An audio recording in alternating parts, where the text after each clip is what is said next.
Hey gang, I want to talk to you about several things as we near the end of the calendar year for 2021. First of all, for all of you who have given regularly and faithfully and at times sacrificially, wow, thank you.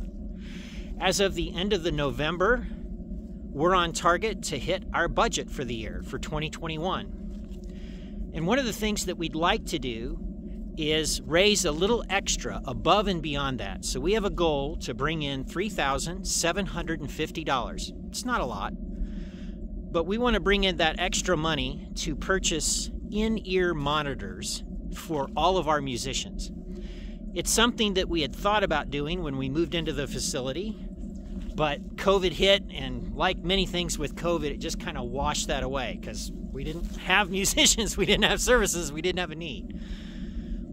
But when you're up front and you're a musician, it's often hard to hear. You can't really tell if people are singing or not because you can't hear what's going on in the room. In-ear monitors will solve a lot of problems.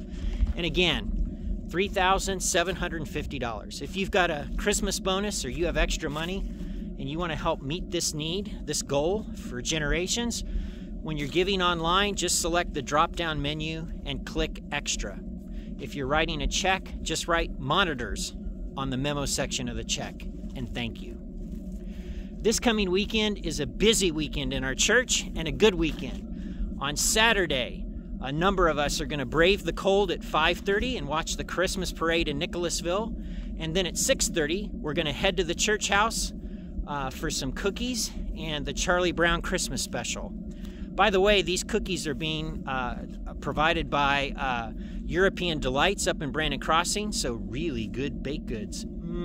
Thank you, large events team. This coming Sunday is Ugly Christmas Sweater Sunday, so break out that ugly Christmas sweater, all of the most gaudiest Christmas gear that you have, and come prepared Sunday morning. I want a picture of all of us. I have ordered something special from Newcastle-upon-Tyne, England. Now, the Royal Post Office said it arrived in Chicago, and it sat in Chicago for a week, but this morning I got notification that it's moved to Indianapolis. So I'm starting to get excited that I might actually be able to wear said item for said ugly Christmas sweater service. Yes! That's this Sunday. Now, I'm actually filming this at an interesting location, so I'm going to turn the camera around. I'm here at the back part of Camp Nelson. Why on earth are you at a cemetery, Max? Well, glad you asked. This year in our church family, we have lost a lot of different things. Because of COVID restrictions and lockdowns, we lost a lot of our church-wide gatherings, events, groups, oikos meals. And then we lost the ability to just be with each other week after week the way we were before COVID. And so toddlers became preschoolers.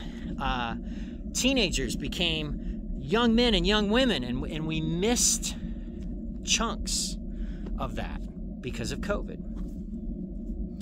And then within our church family, so many households have lost an extended family member or someone important in their life. And for us as a congregation, we lost our beloved Rochelle Ballard. So I want to talk to you a little bit about grieving and ways to help people who are grieving. First of all, there's no one right or wrong way to grieve. Grieving looks different for everybody, and you know what? That's okay. But there are some things to avoid. And so I want to name just a few of those. Avoid saying to a person who's experienced a loss, well, God just needed them in heaven. Well, God's got a plan in all of this. Well, God will bring good out of this. They're in a better place. All of those things might be true. Just don't say them. What you can say is, hey, I'm sorry. I'm really sorry. If you've lost someone, you can talk about your loss. Hey, it was really hard for me when I lost my dad. And just leave it at that. And then there's the aspect of offering help. Often we'll say, well, let me know if you need help. I want to suggest that you change that around and offer something specific. Let me give a couple examples. Hey, I've got some extra time Thursday night, and I could come over and be an extra set of hands. Do you have a project or something you're trying to knock out where having an extra set of hands would help? I've got time this Thursday night. Or, hey, next Monday, I'm making my meatball casserole, and I could make an extra dish and bring it over. Would that be helpful?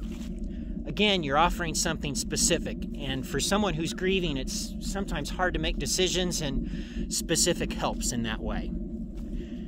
Gang, we have a lot to look forward to in 2022, and I hope to see many of you this weekend, either at the church house or at the parade or for Ugly Christmas Sweater Day. Merry Christmas. Merry Christmas. And please, if you're out and about, if you're going to events, if you're doing things, I want to strongly encourage you to make Sunday worship a priority. And here's why. Worship is something we do together. It matters when you're there, and it matters when you're not. It matters. It really does matter. Gang, I love you, and I'll see you around.